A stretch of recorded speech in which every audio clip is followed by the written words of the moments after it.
ఒకసారి భోజమహారాజు దగ్గరకు ఒక పేద బ్రాహ్మణుడు వచ్చాడు. ఏదో సంభావన దొరక్కపోతుందా అని.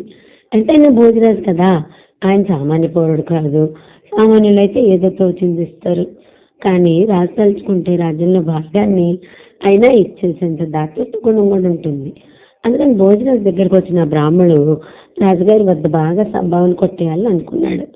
కొందరికి రాజుల దగ్గర, ధనవంతుల దగ్గర లభించిన డబ్బు బహుమానాలే ఇంట్లో ఎన్నో సమస్యలు తీర్చడానికి ఉపయోగపడతాయి. రాజుని మెప్పించాలంటే కాస్త పాండిత్య ప్రదర్శన, కవిత్వం చెప్పటమో, రాజుని పోగొట్టమో ఏదో చేయాలనుకున్నాడు అతను. మహారాజు కనుక సంతోషపరిస్తే నా పంట పండినట్టే, బోల్డ్ బహుమానాలు ఇచ్చినా ఆశ్చర్యపోనక్కర్లేదు అనుకున్నాడు.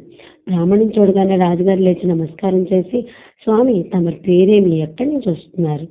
దానికి బదులుగా బ్రాహ్మణుడు తన పేరు చెప్పి, మహారాజా నేను పరమేశ్వరుని నివాసమైన కైలాసం నుంచి వస్తున్నాను అన్నాడు. అదేమో ఇంటి సభ. ఆ సభలో ఉన్న వాళ్ళందరూ ఆ బ్రాహ్మణుని మాటల మీద ఆశ్చర్యపోయారు. రాజుగారికి మాత్రం ఆ మాటలు చమత్కారంగా అనిపించాయి. ఆ బ్రాహ్మణుడితో, అక్కడ పరమశివుడు ఎలా ఉన్నాడు, క్షేమమా అన్నాడు. అప్పుడు బ్రాహ్మణుడు రాజుతో, పరమశివుడా? ఇంకెక్కడ పరమశివుడు మహారాజా, పోయాడు. ఇప్పుడు కైలాసంలో శివుడు లేడు అన్నాడు. అంతవరకు చమత్కారం అనుకున్న మహారాజుకు బ్రాహ్మణుడు మాట వినగానే నోట మాట రాలేదు. అయ్యో, పరమశివుడు పోవడం ఏంటి అని అడిగాడు. దానికి ఆ బ్రాహ్మణుడు, అవును మహారాజా, శివుడు తనలో సగ భాగాన్ని పార్వతికి ఇచ్చి అర్ధనారీశ్వరుడు అయ్యాడు కదా అన్నాడు. అవును, అయితే ఇంకా సగం ఉన్నాడు కదా పరమేశ్వరుడు అన్నాడు అక్కడ ఉన్న వ్యక్తి. నువ్వు ఆగయ్యా, నేను చెప్తున్నాగా అని అతను నోరు మూయించాడు బ్రాహ్మణుడు.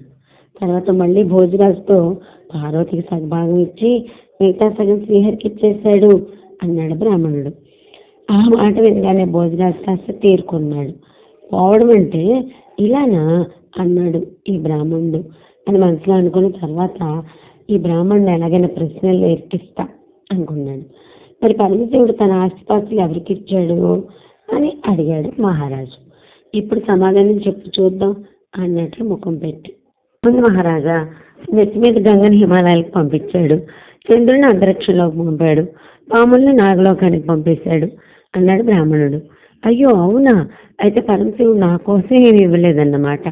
నువ్వు కైలాసం నుంచి వస్తున్నావంటే నా కోసం ఆ పరమశివుడిని అడిగి ఏమైనా తీసుకొచ్చి ఉంటావు అనుకున్నాను అన్నాడు రాజు.